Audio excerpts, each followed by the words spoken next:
Yo, what's up? What's going on, everybody? It is Stones coming at you once again, 4 months later, after the last video. So thanks for sticking in and hanging in with me.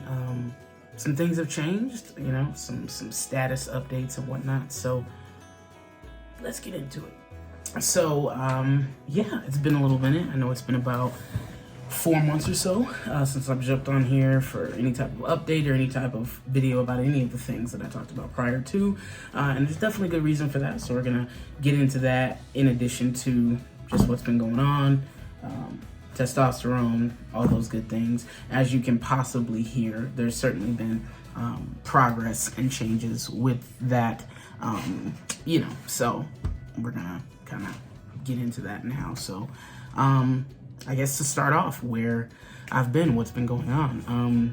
I moved, so I'm in a different place, a different area. I don't know if everything looks, you know, looks the same, looks different. I know the wall behind me and all that stuff is different, so that's also something of note.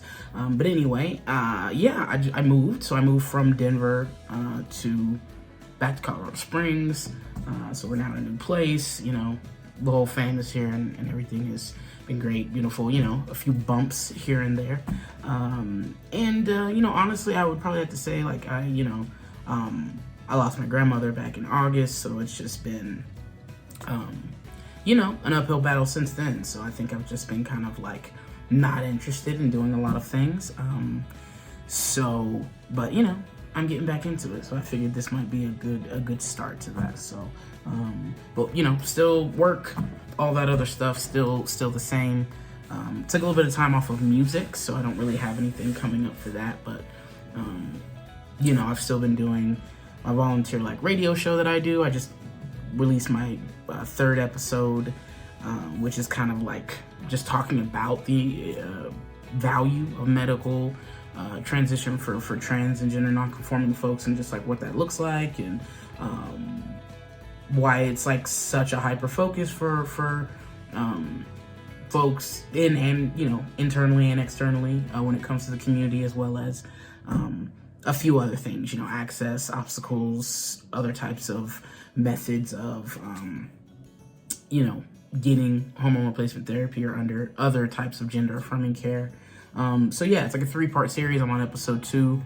I think it's going well, but I'll link it, you know, below, and folks can see what's popping with it. But anyway, so I guess back to the, you know, to the kind of where this originated, where it started. Yeah, testosterone. It's been, I just hit 5 months on February 11th. So it's been 5 months. As you know, or if you remember, if you watched the previous videos, I started on testosterone gel, right? So it was just 1 pump every day of testosterone gel, and that was it, really. Like, it was really no. So then I did my 3-month labs, and my levels were off. I think I was like under, my testo was at like 64. Like, I'm still kind of like doing my research on like the results of the things, because I feel like they're testing for certain things. Sorry, computer, 1 second.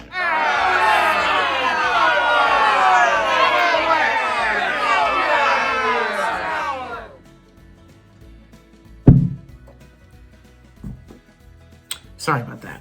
But I think they're testing for certain things, so I just need to get a little bit more acclimated to like what the results mean. I've definitely asked questions and talked to my doctor and things like that, but there's still like, sometimes they explain things and you're just like, okay, I didn't go to medical school, so I'm gonna need you to help me with this. So anyway, the levels were off, so then at that point we decided to up the dose to 2 pumps, and then I also inquired about changing the method of application, and the main reason for that was just because I was moving in, you know, we have kids, you know, and definitely the little one loves to just like run and jump, and also I'm not I'm kind of a routine-based person, and I like to get up and shower in the morning and kind of do things at the same time every day, which was helpful when I was doing the gel because I could apply it at the same time every day. But obviously with, you know, family dynamics, sometimes things are unpredictable and you don't always get to do that. And I didn't want to have to like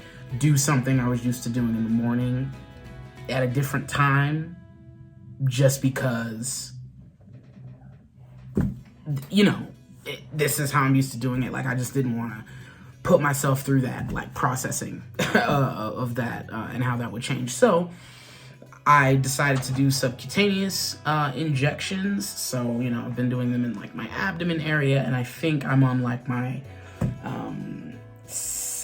it's been about 2 months of shots. So I did 3 months of gel, and we're coming up to 5 months. So once I hit my 6th month, it'll be like 3 months each. So what I can say, the main comparison between injections and gel is obviously the gel is an everyday thing, so it's something that you have to do every day. It's been super duper dope to not have to worry about my shot until Thursday of every week. I've even gotten, like, once I got to like my 4th or 5th shot, I almost forgot. I was like, oh yeah, it's Thursday. Because you go through that stuff where it's like, you know, you're working, you know, sometimes the days kind of run together. I have it written down like in a planner, you know, obviously remind myself so I haven't missed any shots. But at the same time, it's interesting just the juxtaposition between the two of having to like remember something every day and trying to be really, really on top of it. And then now something being, you know, once a week to the point where you almost like forget to do it. So that's been interesting. I'm not a needle shy person or a shot shy person, but I definitely can speak to a lot of paranoia when it comes to the shot itself and how like every time I do it, I'm always like, did I give myself an aneurysm? You know what I mean? Like just different things. And as I read, there's honestly less to be concerned about than I think, right? Like if you're gonna really give yourself like a embolism, that would be in a vein. I'm subcutaneous. I'm, you know, so if anything, I might give myself like a little bit of a hit a capillary or something like that. But there's really little, you know, room for a lot of error. Obviously, you can still do something wrong. So if you're having issues with your shot or how it's looking afterwards, you should definitely go speak to your doctor as soon as possible and kind of work with an RN or somebody certified to go through that with you, so that they can help you with that. But in my case, the most I've had issues with is I think the first time I did it, I was scheduled obviously to go and do it with somebody to walk me through the shot so that I knew how to do it going forward. But when I went in, the nurse actually was like, did you want to just do it yourself? And in my mind, I'm thinking, sure, like I'll do it myself, but I also did just pay a copay so you can do it. So, but whatever. I was thankful to get to do, you know, the application myself so I could start like trusting myself a little bit more. And I did, and that first time I gave myself a little bit of like a bump. I don't know if I pushed too hard or just, I'm not used to having shots, so that's maybe what it was. But also, I, you know, just, you know, got it out of the way and it was what it was. And then after that, it got a little bit easier and a little bit easier. And I certainly get like anxiety, obviously, like it takes me a while. I gotta take everything out. And I gotta like set everything up, and then I kind of walk around a little bit, and I might play something familiar like a video on YouTube or whatever, just to kind of get myself to a point where I'm like, okay, cool, like this is doable, this is the thing I can do, and then I get it done. So I haven't missed a shot, and with the exception of the first few weeks, my wife definitely, you know, assisted me, but I think that I was underprepared in terms of like allowing somebody else to do it, because I was just like, you know, still in that place, and I'm like, well, if I'm gonna be in that place, I might as well just do it myself. So I've been doing it myself, and it's been cool. Haven't had any issues. Once the shot's done, it's like, hey, it is what it is. Yeah, so injections switched over, been going good. There's that. So yeah, so just moving on as far as like actual updates on physical changes, you know what I mean? We'll do the old regular top to bottom. Hair, haven't noticed any hair loss or anything like that. I did recently cut my hair, just because I've kind of noticed a bit of a texture change. Like it seems a little bit more untamable than it was before, but I cut it recently and everything has been good. I don't see any extra patches or spots or anything that would indicate to me that there's any type of, hair loss going on. So, great. There's definitely hair growth, right? Like things are getting thicker. I don't know if you see this. I know there's a light in my face, but the shadow above my lip here, there's certainly like a mustache situation happening here. Sideburns, like they're kind of coming down my face. Like they used to stop up here, now they're coming down to here, and I feel it like back in this area. So it's like hair is kind of growing like this, you know what I mean? And then there's a patch under here, and I could go on, but there's hair developing. Arm hair is definitely a lot, I've always had really fine, like thin, wispy hair, so there's always been hair there, but you really didn't know. You had to like get a light and like shine and like look from the side, and you're like, oh, there's hair there. But now you can just look, and it's like, oh, okay, there's some hairs. There's some hairs there, so doesn't really, it's kind of none for none for me. Like I don't really mind. It is what it is. Now, going to my legs though, right? Like, well, not my legs. Well, I'm getting ahead of myself. So my stomach, there's definitely the happy trail. It's a lot happier, right? There's a lot more hair there. It just is what it is. And on my stomach in general, but I'm thinking that has to do with the fact that like, I'm literally putting testosterone right there. And then it goes everywhere else. So, bottom half of my body, things are still growing there. I don't think I have to say more about that. That's that. My legs, yeah, my legs. The hair on my thighs and things like that are getting thicker and longer, etc.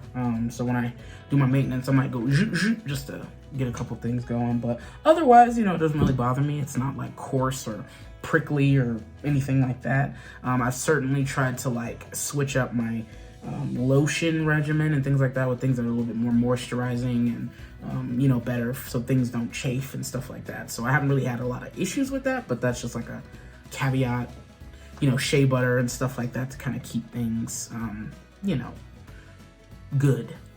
So yeah, legs, lots of hair on my legs. Like it's like the longest it's ever been. I really didn't shave my legs or anything for like years prior to this, but like it's wild. Like I look down and it's like, wow, a lot there. So it is what it is. I haven't really noticed anything with like my feet or anything. I know some people mention that, but I haven't noticed anything about that at all.